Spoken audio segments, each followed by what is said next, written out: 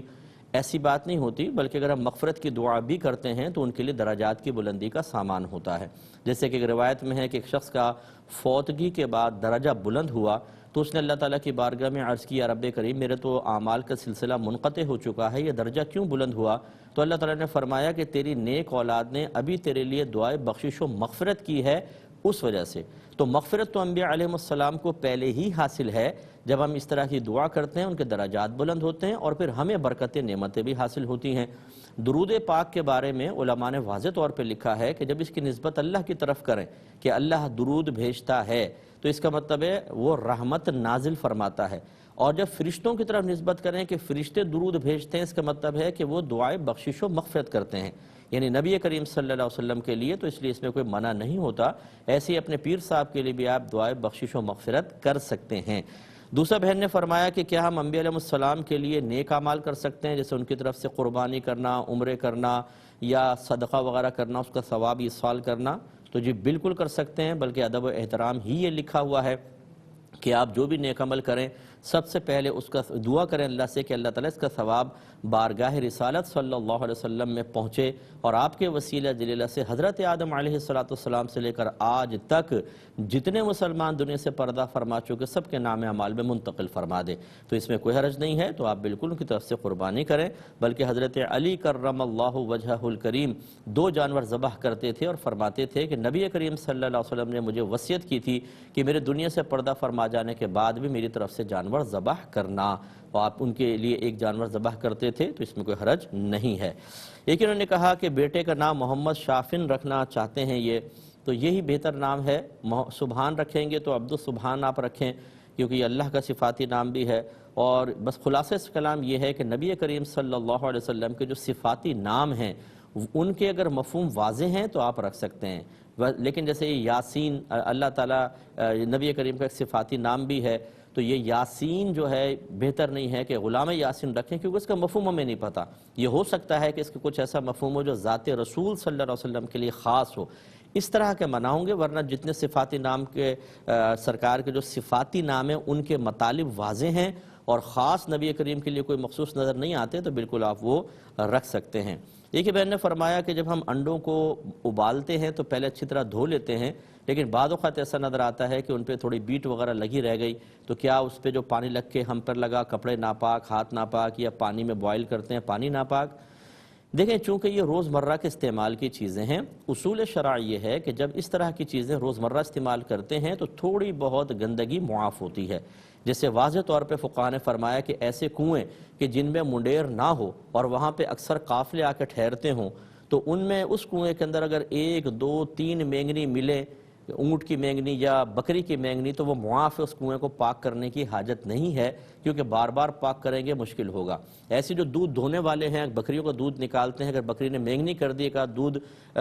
آدھ مینگنی دودھ میں چلی گئی، وہ دودھ ناپاک نہیں کہلائے گا، مینگنی نکال کر پھینک دیں، کیونکہ اس سے بچنا بہت دشوار ہے۔ ایسے ہی انڈے کا مسئلہ اگر آپ نے دھو لیا پھر بھی تھوڑی بہت رہ گئی تو وہ پاک تصور کی جائے گی، آپ کے لیے کوئی مسئلہ انشاءاللہ نہیں ہوگا۔ ایک انہوں نے کہا کہ یہ بعض اوقات پلاسٹک کی بالٹی ہوتی ہیں، مگ ہوتے ہیں، ڈبے ہوتے ہیں، یہ ان پہ کوئی ناپاکی لگ جاتی ہے تو ان کو 3 بار دھونا ہوگا یا 1 بار ہی کافی ہے؟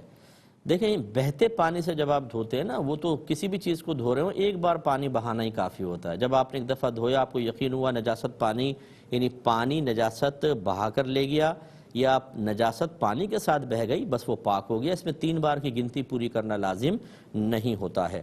ایک انہوں نے کہا کہ جب انگلیوں میں خلال کر رہے ہوں پیر کی یا ہاتھ کی، تو کیا نل کا بند کر دینا چاہیے پھر کریں؟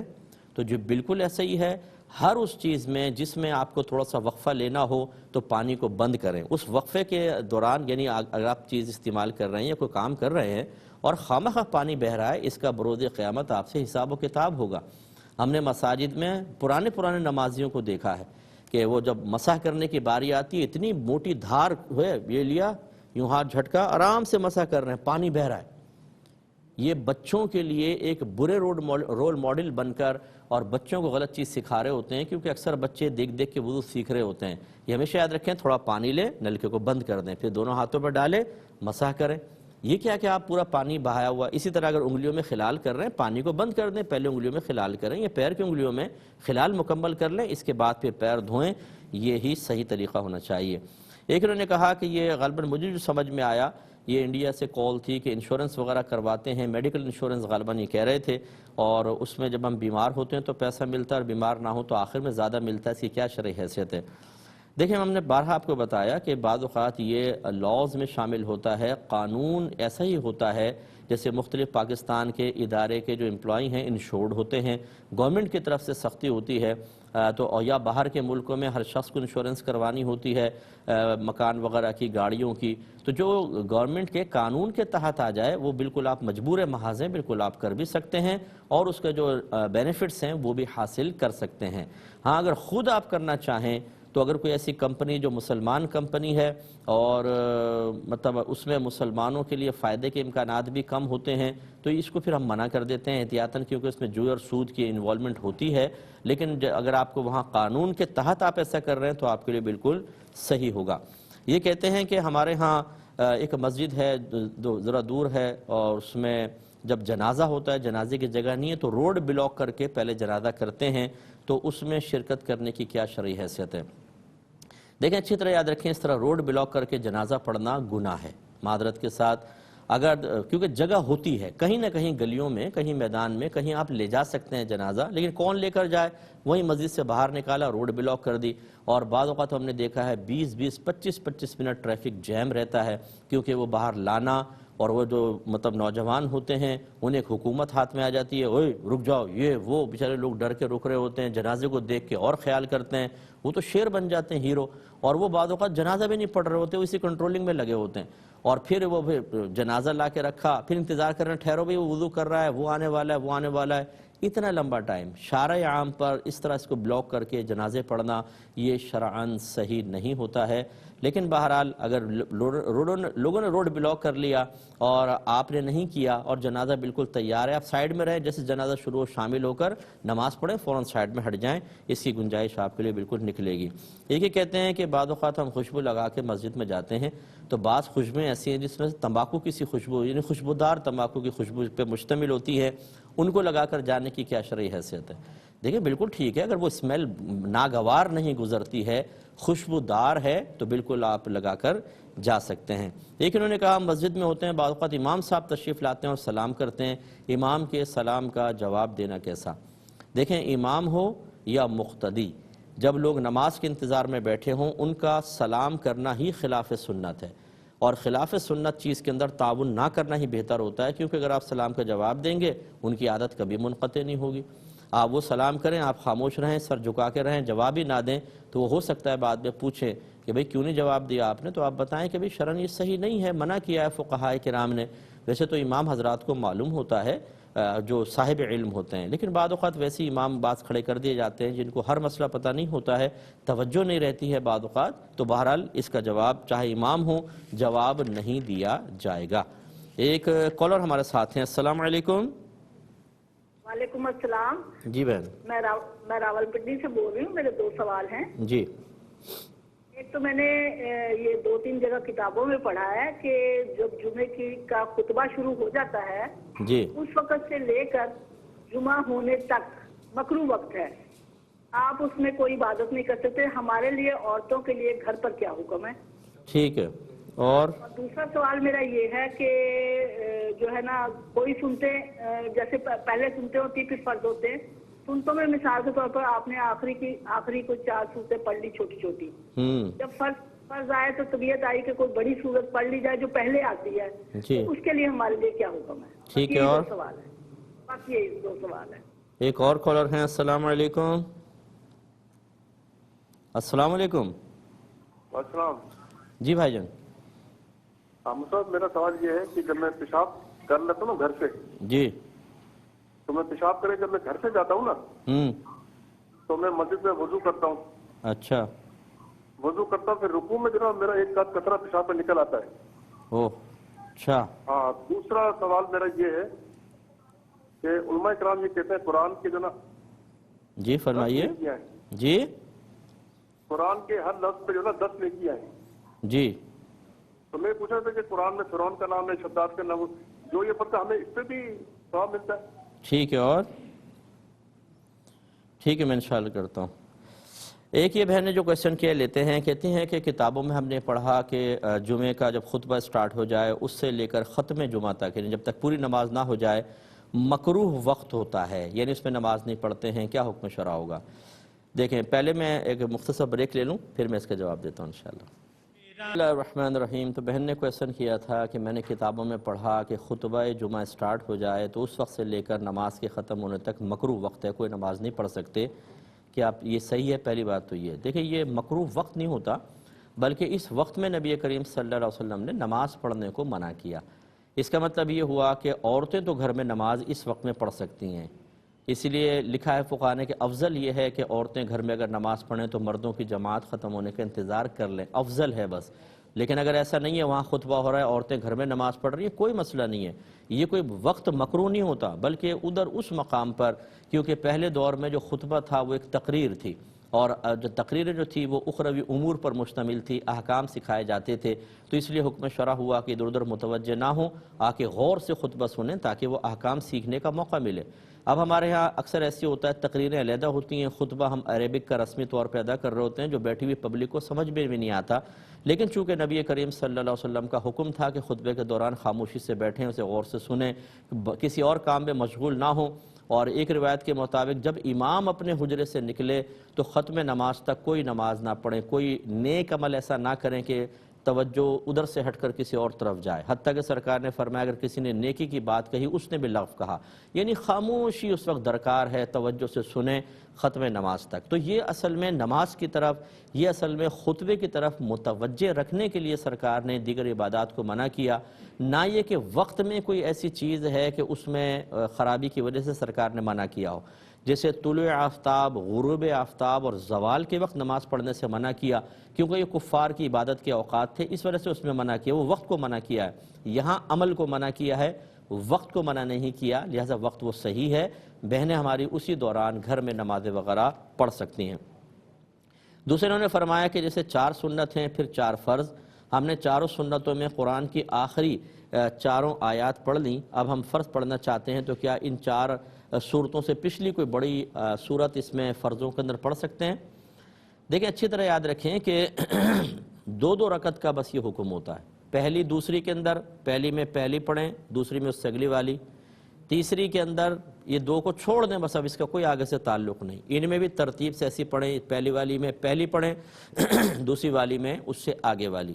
تو جب 4 رکعت سنت کی 2 رکعتیں علیحدہ ہیں، ان کا آپس میں قرات سے، اس کی ترتیب سے باہم کوئی تعلق نہیں ہے، یہ دونوں علیحدہ، تو پھر سنت کے بعد فرض ان کے ساتھ کیسے مطلب وابستہ ہوگا اور کیسے اس میں صورتوں کی ترتیب کا خیال رکھیں؟ لہٰذا جو آپ نے 4 صورتیں سنتوں کے اندر پڑھی ہیں، انہی میں سے 2 اگر آپ آگے پڑھنا چاہیں یا اس سے پیچھے والی فرضوں کے اندر پڑھنا چاہیں، اس میں شرعاً کوئی قباحت نہیں، آپ پڑھ سکتی ہیں۔ ایک بھائی نے فرمایا کہ میں پیشاب وغیرہ گھر سے کر کے پھر مسجد میں جاتا ہوں، وضو کیا مسجد میں، اور پھر جب نماز پڑھنے کھڑا ہوتا ہوں تو بعض اوقات قطرہ نکل آتا ہے، کیا حکم شرع ہوگا؟ دیکھیں اگر یہ مستقل بنیادوں پر نہیں ہے، کبھی کبھار ایسا ہوتا ہے تو جیسے قطرہ نکلے گا آپ کا وضو ٹوٹ جائے گا، آپ کو جا کر دوبارہ وضو کرنا ہوگا، اتنی جگہ کو پاک کر لیں تو بہت ہی بیسٹ ہے۔ اور اگر یہ دائمی عادت ہے کہ جب بھی وضو کرتے ہیں، چاہے گھر میں نماز پڑھیں چاہے مسجد میں آ کے قطرات خارج ہو جاتے ہیں، تو آپ شرعی معذور کہلائیں گے۔ ایسی صورت میں پھر یہی ہے، یعنی آپ 2-3 دفعہ اپنا امتحان لیں کہ ایک دفعہ آپ نے وضو کیا، نماز پڑھنا شروع کی، قطرہ آیا، چھوڑ دیں، تھوڑی دیر بعد پھر وضو کریں، پھر نماز پڑھیں، اگر پھر قطرہ آ جاتا ہے، اس کا مطلب ہے 2-3 دفعہ کا امتحان لینے سے ثابت ہو گیا کہ آپ شرعی معذور ہیں، پانی کی ٹھنڈک کی وجہ سے آپ کا قطرہ خارج ہوتا ہے، اگرچہ آپ پیشاب کرتے ہوئے مکمل اطمینان حاصل کر لیتے ہیں، پھر بھی قطرات نکل رہے ہیں تو آپ شرعی معذور ہیں۔ شرعی معذور کا حکم یہ ہوتا ہے کہ وہ وضو کرے، نماز پڑھے، وضو کے دوران قطرہ آیا یا نماز کے دوران معاف ہوگا۔ لیکن اگر یہ دائمی عادت نہیں ہے، کبھی کبھار ایسا ہو جاتا ہے، تو پھر آپ کی نماز فوراً ٹوٹ جائے گی، وضو بھی ختم ہوگا، دوبارہ آپ کو وضو کرنا ہوگا۔ استبراء اچھی طرح کیا کریں۔ استبراء کا مطلب ہوتا ہے پیشاب کے نالی سے خارج ہونے کا مکمل طور پر اطمینان حاصل کرنا۔ اس کے لیے بعضوں کو کرتے ہیں نا تو پھر اس سے بچے ہوئے قطرے نکل آتے ہیں، بعضوں کو آپ نے دیکھا ہوگا وہ ٹہلتے ہیں وہ واش روم کے باہر، تھوڑا سا ٹہلنے سے آ جاتے ہیں، بعض اوقات تھوڑی حرکت ایک پاؤں کے اوپر اچھلیں تو آ جاتے ہیں۔ اگر کسی کو ایسا ہے مرض کہ وہ اگر یہ اعمال نہ کرے تو قطرات بعد میں آتے ہیں، تو واجب ہے کہ پہلے یہ کریں پھر وہ نماز وغیرہ کی طرف متوجہ ہوں۔ یہ ایک بھائی نے کویسچن کیا، یہ باہر سے کویسچن تھا کہ ہمارے یہاں ایک ایسی ویب سائٹ ہے جس میں سگنلز وغیرہ سکھائے جاتے ہیں، یعنی وہ جو قانونی طور پہ اشارے جات ہوتے ہیں یہ سب سمجھائے جاتے ہیں، تو کیا میں ایسا کر سکتا ہوں؟ اچھا، وہ پیسوں کے بدلے میں وہ انہوں نے پوری تفصیل دی ہوتی ہے ویب سائٹ پر، آپ پیسہ دیں وہ آپ کو ویب سائٹ تک ایکسس دیں گے، پھر آپ اس کو سیکھ سکتے ہیں۔ تو اب یہ کہتے ہیں کہ اگر میں وہاں سے مواد اٹھا لیتا ہوں اور پھر اس کا میں اردو میں ترجمہ کرتا ہوں، یعنی تصویریں وہاں سے اٹھا لیتا ہوں اور جو کچھ انہوں نے سمجھایا اس کو اپنے اردو میں ترجمہ کر کے وائس اوور میری ہوگی، اور پھر وہ میں وہاں کے جو پاکستانی ہیں جو اردو جانتے ہیں ان کو وہ مواد دے کر پیسہ کماتا ہوں، تو کیا حکم شرع ہوگا؟ دیکھیں، بعض اوقات ویب سائٹس میں جو ہے نا کاپی رائٹ ریزروڈ ہوتے ہیں، اگر تو ان کی پکچرز ایسی ہیں کہ انہوں نے منع کیا ہے کہ آپ یہاں سے کاپی نہیں کر سکتے، کاپی رائٹ کے تحت آتا ہے، تو آپ کو اس میں احتیاط کرنی ہوگی۔ اور اگر ایسا ہے کہ کاپی رائٹ ریزرو نہیں ہے بلکہ آپ وہاں سے پکچرز لے سکتے ہیں، جیسے انٹرنیٹ پہ ہزاروں پکچرز ہوتی ہیں، آپ وہاں سے نہ لیں، دیکھ لیں، اس کو انٹرنیٹ پر ڈالیں، ہزاروں اسی طرح کی پکچر آ جائیں گی اور ان کو آپ ڈاؤن لوڈ کر سکتے ہیں، تو پھر کوئی پرابلم نہیں ہے، آپ کر لیں۔ اور ان کے جو مواد جو انہوں نے سمجھایا ہوا اس کو بعینی ویسا نہ کریں، بلکہ آپ اس کو سمجھیں، اپنے الفاظ میں ڈھال کر آپ اس کو کر کے اگر سیل آؤٹ کرتے ہیں تو آپ کے لیے شرعاً کوئی قباحت نہیں ہے، کیونکہ اس سے ان کے بزنس پہ کوئی فرق نہیں پڑے گا۔ وہ مطلب یہ کہ آپ نہ ان کی پکچرز بعینی ڈاؤن لوڈ کر رہے ہیں، نہ مطلب ان کا مواد بعینی بیان کر رہے ہیں، یہ کوئی چوری وغیرہ نہیں کہلاتی ہے، آپ کی محنت شامل ہے تو بالکل اس کی آمدنی صحیح ہوگی۔ لیکن اگر ایسا ہو کہ بعینی وہاں سے اٹھا کر کاپی رائٹ ریزروڈ ہونے کے باوجود آپ ان کو یوز کر رہے ہیں تو یہ اللیگل ہوتا ہے، اس کے اندر کوئی شرعی قباحت ہو سکتی ہے۔ ایک یہ بھائی نے فرمایا کہ میں ایک کمپنی میں، باہر کی کمپنی میں جاب کرتا ہوں، یہ عرب کی کنٹری تھا، اس کا بتایا، تو ہم روڈ کھودنے کا کام کرتے ہیں۔ جب روڈ کھودتے ہیں تو اس میں سے پرانے کیبلز نکلتے ہیں جو باقاعدہ بکتے ہیں اچھے پیسوں کے اندر، لیکن قانون وہاں کا یہ ہے کہ اگر کمپنی کھود کے روڈ وہ نکالتی بھی ہے تو یہ حکومت کے ہوتے ہیں کیبلز۔ اب یہ کہتے ہیں کہ کمپنی ہمیں جو سیلری دیتی ہے اس سے زیادہ کام لیتی ہے، ہم کئی گھنٹے کام کرتے رہتے ہیں، اوور ٹائم کچھ نہیں دیتی، تو کیا ہم ایسا کر سکتے ہیں کہ وہ کیبل چپ چاپ نکالیں اور سیل آؤٹ کر کے اتنے ٹائم کا پیسہ لے لیں، تو ہمارے لیے شرعاً جائز ہوگا یا نہیں ہوگا؟ اس کا مختصر جواب تو یہ ہے کہ یہ آپ کے لیے شرعاً جائز نہیں ہے۔ یہ اچھی طرح یاد رکھیں، جب ایک وقت کا آپ اجارہ کرتے ہیں، مثلاً 12 گھنٹے کا، اور اس کی تنخواہ فرض کر لیں مقرر ہوئی 50,000 روپے، تو اب اگر کمپنی آپ 12 گھنٹے کام کریں، اس 50,000 میں کوتاہی کرے، آپ کو 40,000 دے، 50,000 نہ دے، تو 10,000 کے آپ حقدار ہیں۔ آپ کسی بھی طریقے سے اس طرح کا کوئی معاملہ کر کے کمپنی کی چیز، وہ بھی، یہ تو گورنمنٹ کا ہے نا، اس میں تو اجازت ہی نہیں ہے، کمپنی کی کوئی چیز سیل آؤٹ کر کے اپنی وہ سیلری پوری کر سکتے ہیں، کیونکہ وہ طے شدہ سے کم دے رہے ہیں۔ اور اگر ایسا ہے کہ طے شدہ پورا دے رہے ہیں لیکن آپ کا زیادہ وقت لے رہے ہیں، تو اس کا چونکہ آپ نے باقاعدہ کوئی مطلب طے نہیں کیا اجرت، نہ کمپنی نے طے کی، اگر وہ زیادہ لے رہے ہیں اور پیسے نہیں دیتے، ظلم ضرور ہے، یہ ان کا آخرت میں حساب ہوگا۔ لیکن یہ نہیں کر سکتے کہ آپ کمپنی کی چوری کر کے اتنے وقت کا پیسہ خود متعین کر کے اور بطور سیلری یا بطور اوور ٹائم لے لیں، یہ شرعاً جائز نہیں ہوگا۔ اب یہ ضرور ہے کہ آپ منع کر دیں، میں یہ 4 گھنٹے مزید نہیں دے سکتا ہوں، اب آپ کو خوف یہ ہوگا منع کریں گے نوکری سے نکال دیں گے، اس کا مطلب ہے کہ یہ ظلم کی صورت تو ہے، لیکن بہرحال آپ کے لیے شرعاً اس میں جائز نہیں ہے، کیونکہ طے شدہ سے وہ کم نہیں دے رہے، طے شدہ اور اس کا طے ہوا نہیں تھا تو آپ لے نہیں سکتے ہیں۔ اور یہاں جو صورتحال تو بالکل یہ ہے کہ فرض کر لیں کہ کمپنیز کھودنے وودنے کے آپ کو پر منتھ 40,000 دیتی، فرض کر لیں آپ کی سیلری، اور طے یہ ہوئے 40,000 لیکن دے 30,000 رہی ہے،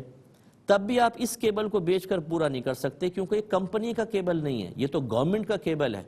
تو یہ تو آپ کو وہاں پہ دینا ہی ہوگا، اس میں تو پھر آپ اور بری طرح پھنس جائیں گے برود قیامت۔ تو گویا کہ اس میں تو طے شدہ سیلری سے کمپنی کم بھی دے، تب بھی آپ یہ نہیں کر سکتے کہ گورنمنٹ کی چیز بیچ کر اور اپنا خرچہ پورا کریں، کمپنی کوتاہی کر رہی ہے، گورنمنٹ تو نہیں کر رہی، گورنمنٹ کا مال آپ کیسے بیچ سکتے ہیں؟ اس لیے اس میں احتیاط کریں۔ میں نے اکثر دیکھا ہے کہ جب اس طرح ایک ناجائز چیز کی لت پڑ جاتی ہے، پھر ہم جیسے لوگوں کی دلیل، ہماری جو شرعی باتیں ہیں یا شریعت جو حکم دے رہی ہے وہ کسی کو اچھی نہیں لگتی ہیں، آپ اپنے ساتھیوں سے کہیں گے، بولیں گے تیرا دماغ خراب ہے، چپ چاپ بیٹھ، اور زیادہ کیا رہے گا تو تیری الٹی سیدھی شکایت کر کے تجھے نوکری سے نکال دیں گے۔ تو جو بھائی اگر میرا سے یہ بات سن رہے ہیں، آپ بالکل حرام میں حصہ دار نہ ہوں۔ اگر آپ کو خوف ہے کہ میں کمپنی کو بتاؤں گا تو میرے لیے مسائل پیدا ہو جائیں گے، تو آپ کے لیے شرعاً خاموش رہنا بھی جائز ہے، انہیں کرنے دیں، آپ اس میں بالکل حصہ دار نہ بنیں۔ برود قیامت آپ کو صبر کا ثواب ملے گا اور یہ سب حساب و کتاب دے رہے ہوں گے۔ ایک یہ بہن نے باہر سے کویسچن کیا کہ ہمارے یہاں ایک غیر مسلم لڑکی تھی 14 سالہ، اس نے خودکشی کر لی، سوسائڈ کی ہے، اس کے حق میں ہم کس حد تک دعا کر سکتے ہیں؟